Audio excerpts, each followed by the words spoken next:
তিথির আর নন্দিনীর সব প্ল্যান জানতে পেরে উচিত শিক্ষা দিল আনন্দী। হ্যাঁ বন্ধুরা, এমনটাই দেখা যাবে। তাই সম্পূর্ণ জানতে ভিডিওটিতে লাইক দেওয়া, চ্যানেলটি সাবস্ক্রাইব করে দেখতে থাকুন।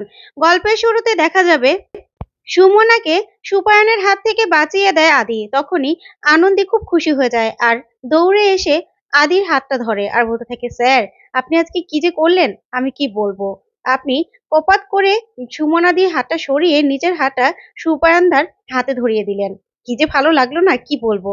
তখনই আদি অবাক হয়ে আনন্দের দিকে তাকিয়ে থাকে। তখন সুমনা বলতে থাকে, আচ্ছা ঠিক আছে আমি যাই। এই বলেই সুমনা চলে যায়। তারপর আদি বলতে থাকে, কি যে করেন না, শুনুন, আপনি আপনি যতই আমার পরিবারকে বেশি ভালোবাসার চেষ্টা করুন না কেন, আপনার থেকে কিন্তু আমার পরিবারকে আমি বেশি ভালোবাসি। তখন আনন্দী অবাক হয়ে আদির দিকে তাকিয়ে থাকে। তখন আদি বলতে থাকে, যতই তাকিয়ে থাকুন না কেন, যেটা বলেছি সেটাই সত্যি, বুঝতে পেরেছেন। তখন এই বলে আদি চলে গেলেই আনন্দী বলতে থাকে, যা বললেন না স্যার, বাড়ির সবাই জানতে পারলে কি যে খুশি হবে কি বলবো। তারপর দেখা যাবে বাড়িতে গিয়ে সবাইকে সবটা বলে আনন্দী। তখন তো বিজয়া, ঠাম্মি সহ সবাই খুব খুশি হয়ে যায়। তারপরে সুমনা বলতে থাকে, হ্যাঁ আজকে ভাই যেভাবে আমাদের বাঁচালো না, কি বলবো। তখন আনন্দী বলতে থাকে, হ্যাঁ তোমরা তো জানোই না কি করেছে স্যার। তখন এই কথাগুলো সবাই আলোচনা করতে থাকলে তখনই সেখানে আদি চলে আসে আর এসে বলতে থাকে, আমি কি এখন হসপিটালেই যাব, হসপিটাল করব নাকি তোমাদের এই সব কিছুর পার্ট হব বুঝতে পারছি না। তখন আনন্দী বলতে থাকে, এই তো স্যার চলে এসেছে, আপনাকে আমাদের টেস্টিটামের পক্ষ থেকে এই বিশেষ উপহার। তখন একটা খাবার আদির সামনে নিলে আদি বলতে থাকে, কি যে শুরু করেছো তোমরা সেটাই বুঝতে পারছি না। তবে আনন্দী, এই জল যে কতটুকু গড়াবে আমি নিজেও জানি না, আপনার মা দুর্গাই জানে। তখন এই কথা বললেই আনন্দী খুশি হয়ে যায়। ঠিক তখনই আদির কাছে একটা ফোন আসে। তখন আদি ফোনে কিছু একটা শুনে চমকে যায়। তখন আনন্দী বলতে থাকে, কি হয়েছে স্যার, কি হয়েছে। তখন আদি বলতে থাকে, তিথির তিথির অসুস্থ। তখনই আনন্দী বলতে থাকে, ও আচ্ছা, তিথির ম্যাডামের এখন আবার আপনার সাথে লং ড্রাইভে যাওয়ার ইচ্ছে হয়েছে তাই না। তখন আদি রেগে যায় আর বলতে থাকে, আনন্দী সবসময় ফাজলামো চলে না। তিথি সুসাইড অ্যাটেন্ড করেছিল, বুঝতে পেরেছেন। ও হসপিটালে ভর্তি, এখন হসপিটালে নিয়ে আসা হয়েছে। তখনই আনন্দী বলতে থাকে, স্যার আমি যাব। তখন আদি বলে, শুনুন এটা না বাচ্চাদের কেবিন নয় যে আপনি যাবেন, আপনার যেতে হবে না। এই বলে আদি একাই চলে যায়। তারপরে দেখা যাবে আদি হসপিটালে যায়। গিয়েই তিথিরের ওখানে গেলেই ডক্টরকে জিজ্ঞাসা করে, কেমন আছে ডক্টর এখন তিথির। তখন ডক্টর বলতে থাকে, এখন ভালো আছে। তারপর তিথিরের কাছে বসে আদি বলতে থাকে, তিথির কেন এই কাজটা করলি বলতো। তুই অভিমান করে সবটা করেছিস তাই না। কেন করেছিস বল। তোকে এত ফোন করেছি আর তোকে এখানে অনেক দরকার। সব পেশেন্টরাও তোর কথা জিজ্ঞাসা করে জানিস তো। আর এখন না হার্টের কোনো অপারেশন হয় না, কারণ তুই ছাড়া কিছু সম্ভবই নয়। এই কথাগুলো বলে তিথিকে ইমপ্রেস করার চেষ্টা করে আদি। তখন তিথি বলতে থাকে, আদি তুই কেন এসেছিস এখানে, কেন এসেছিস বল। তখন আদি বলতে থাকে, কেন তিথির এরকম করছিস বলতো। তখন তিথির বলতে থাকে, সেদিন বিয়ের মণ্ডপে যেটা হলো তারপরেও কি তোর মনে হয় যে আমি ঠিক আছি, আমার ঠিক থাকার কথা। তখন আদি বলতে থাকে, দেখ তিথির, এসব কথা না আমি উঠাতে চাই না, কারণ তখন যেটা হয়েছিল তুই জোর করেছিলি, আমি কিন্তু বিয়েতে রাজি হইনি। তখন তিথির বলে, ও এখন সব দোষ আমার হয়ে গেল না, সবকিছু আমি করেছি। কেন, আমি আঙ্কেল আন্টিকে বারবার করে বারণ করেছিলাম তোকে যেন কিচ্ছু না জানায়, কিন্তু সেই তোকে জানিয়ে দিল। আমার যা ইচ্ছে তাই হবে, তাতে তোকে জানাতে হবে কেন। তখন আদি বলে, দেখ তিথির একটু চুপ কর না, চুপ কর তুই, প্লিজ এরকম করে কথা বলিস না। তুই তো আমার বন্ধু বল, সব বিপদে আপদে তুই আমার পাশে থাকবি, আমি তোর পাশে থাকবো, এটাই তো বন্ধুত্বের রুলস। তাহলে আমি আর তুই থাকি বা না থাকি, সারা জীবন কিন্তু আমাদের বন্ধুত্বটা থাকবে তিথির। কিন্তু তিথির কিছুতেই বুঝতে চায় না, সেই বিয়ের কথাটা বারবার টেনে আনতে থাকে। ওইদিকে দেখা যাবে সুমনা আর বিজয় আনন্দীকে বলতে থাকে, আনন্দী আমার কিন্তু ব্যাপারটা একদম ভালো ঠেকছে না, কারণ তিথির সুসাইড অ্যাটেন্ড এখন করলো কেন, বিয়ের ঝামেলা তো সে কবে মিটে গেছে, আর এখন এসে সুসাইড করলো। তখনই আনন্দী বলতে থাকে, তোমরা এই কথাটা ভাবছো না, আমিও তো ভাবছি যে এখন কেন করলো, যখনটা তখনই তো মানুষ করে, কিন্তু এখন কেন। তখন সুমনা বলতে থাকে, আসলে আনন্দী আমার মনে হচ্ছে এটা হলো কোনো ট্র্যাপ। আমার মনে হচ্ছে আদিকে ওরা আবার নিজের কাছে টানতে চাইছে এই তিথির। না না, আদৌ কি ও সুসাইড অ্যাটেন্ড করেছিল সেটাও জানতে হবে। তখন আনন্দী বলে, না না, আমাকে এখনই স্যারের কাছে যেতে হবে, স্যার কোনো বিপদে পড়ার আগেই আমাকে স্যারকে বাঁচাতেই হবে। এই বলে আনন্দী হসপিটালের উদ্দেশ্যে বেরিয়ে যায়। তারপরে আনন্দী হসপিটালে এসে চুপি চুপি আদি আর তিথিরের কথাগুলো শুনতে থাকে। তখন আদি বলতে থাকে, দেখ তিথির, যা হওয়ার সেটা হয়ে গেছে, এটা তো হওয়ারই ছিল বল।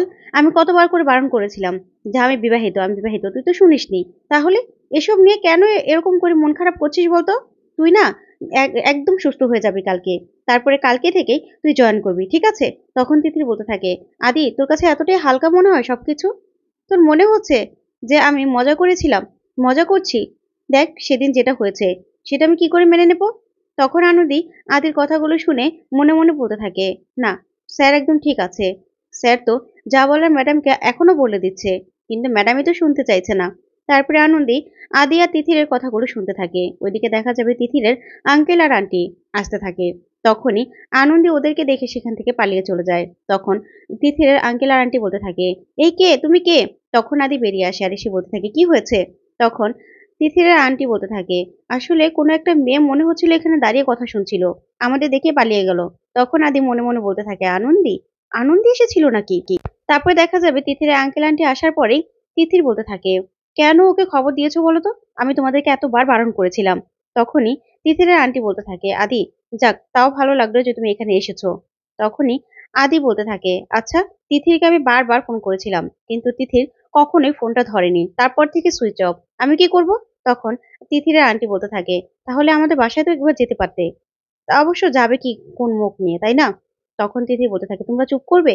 তোমাদেরকে বলতে বারণ করেছিলাম, কেন বললে? তখন আদি বলতে থাকে, শোন তিথির, এখন না তোর রেস্ট নেওয়া দরকার। বন্ধুত্ব, তোর আর আমার বন্ধুত্ব, বন্ধুত্ব নিয়ে কথা বলতে পারলে ভালো, কিন্তু অন্য কিছু টানলে এর মধ্যে আমি নেই। এই বলে আদি বেরিয়ে চলে যায়। তখন তিথির মুখ ভার করে বসে থাকে। তারপর দেখা যাবে আদি গাড়িতে উঠলেই তখন সিএনজিতে করে আনন্দীকে যেতে দেখে। তখন আদি বলতে থাকে, কি করব আমি? আনন্দী, আপনি এখানে আর তিথির করছে বাড়াবাড়ি, আমি কি করব? ওইদিকে দেখা যাবে আনন্দী বসে আছে আদির জন্য আর বলছে, স্যার কখন আসবে? তারপরে আদি আসলে আনন্দী বলতে থাকে, স্যার খেয়ে নিন আপনি। তখন আদি বলতে থাকে, আচ্ছা আপনি তো একবার জিজ্ঞাসা করলেন না তিথি কেমন আছে? তখন আনন্দী বলতে থাকে, স্যার আমি তখন আদি বলতে থাকে, ও আপনি তো সবটা জানেন তাই না? আপনি কেন গিয়েছিলেন হসপিটালে দেখতে যে তিথির আদৌ সুসাইড করেছে কিনা? আপনি এত সন্দেহ কেন আনন্দী? তখন আনন্দী বলতে থাকে, স্যার শুনুন, আমিও না মানুষ, আমার না খারাপ লেগেছিল, তাই আমি দেখতে গিয়েছিলাম। এখানে খারাপটা কি স্যার? তখনই আদি অনেকগুলো কথা শুনে আনন্দীকে আর বলতে থাকে, শুনুন, আপনি যে কি সেটা আমি জানি, যান শুয়ে পড়ুন, আমি খাবো না। এই বলে তিথিকে ফোন করতে করতে উপরে চলে যায়। তখন আনন্দী মনে মনে বলতে থাকে, আচ্ছা আমি না বুঝতে পারছি না স্যার কেন এরকম করছে। তারপরেই দেখা যাবে সকাল হলেই আনন্দী হসপিটালে যায়। হসপিটালে গিয়ে বলতে থাকে, স্যার আর কোথায় যাবে, নিশ্চয়ই তিথির ম্যাডামের কাছেই আছে। তারপরেই আনন্দী চলে যেতে লাগলেই নন্দিনীর হাসির শব্দ শুনতে পায় আনন্দী। তখন আনন্দী দাঁড়িয়ে পড়ে। ওই দিক থেকে নন্দিনী তিথিরকে বলতে থাকে, কি নাটকটাই না তুমি করলে, একদম তোমার জালে ফেসে গেছে আদি। তখন তিথির বলতে থাকে, কই আর ফাঁসলো ম্যাডাম, সেই তো চলে গেল। তখন নন্দিনী বলতে থাকে, না সারা রাত ফোন করেছে বুঝছো, রিসেপশনে বারবার ফোন করে তোমার জন্য খবর নিয়েছে, ছটফট করছিল তো, তোমার টোটকাটা না ভালো কাজে দিয়েছে। তখন তিথির বলতে থাকে, তাহলে তো ভালোই লাগছে, সত্যি তাহলে কাজে দিয়েছে, এবার এই টোটকাটাকেই ব্যবহার করতে হবে। তখন নন্দিনী বলতে থাকে, হ্যাঁ এটা দিয়ে না তুমি আদিকে নিজের কাছে টেনে নাও, আর ওই আনন্দী আর ওর মধ্যে ফাটলটা ধরিয়ে দাও। তখনই তিথি বলতে থাকে, হ্যাঁ ম্যাডাম এটাই করতে হবে। ওইদিকে আনন্দী ওদের কথা সবটা শুনতে পায় আর বলতে থাকে, ও আচ্ছা, তাহলে যেটা আমি ভেবেছিলাম সেটাই না? তো যাই স্যারকে বলি। না না, আদিদেব লাহিড়ী তো, উনি তো আবার প্রমাণ ছাড়া বিশ্বাস করবে না। আর ওদের যে এখন আমি কিছু বলবো তাও বলবো না, আগে শুনি ওরা কি করবে, তারপরে হাতে নাতে ওদের ধরবো। তারপরেই নন্দিনীকে তিথি বলতে থাকে, ম্যাডাম আপনি একটা সাইকোলজিস্ট খবর দিন, তারপরে আমরা যেরকম ভাবে বলবো সেরকম ভাবেই ঠিক বলবে, তাহলেই দেখবেন আসল মজা হবে। ওই ওদের মধ্যে তো একটু হলেও ফাটল ধরেছে, দেখি আদি আমার জাল বেরি কেটে কি করে বেরোয়। তখনই আনন্দী বলতে থাকে, দেখ না তোদের প্ল্যানটা আমি কি করে ভেস্তে দেই, তোরা ধরে নে আমি তোদের প্ল্যানটা ভেস্তেই দিয়েছি, তোর কোনো প্ল্যানই সফল হবে না। স্যারকে তো আমি বাঁচাবোই, তোর কবলে কিছুতেই পড়তে দেবো না। তো বন্ধুরা আজকের আপডেটটি কেমন লাগলো অবশ্যই কমেন্ট করে জানাতে ভুলবে না। ধন্যবাদ।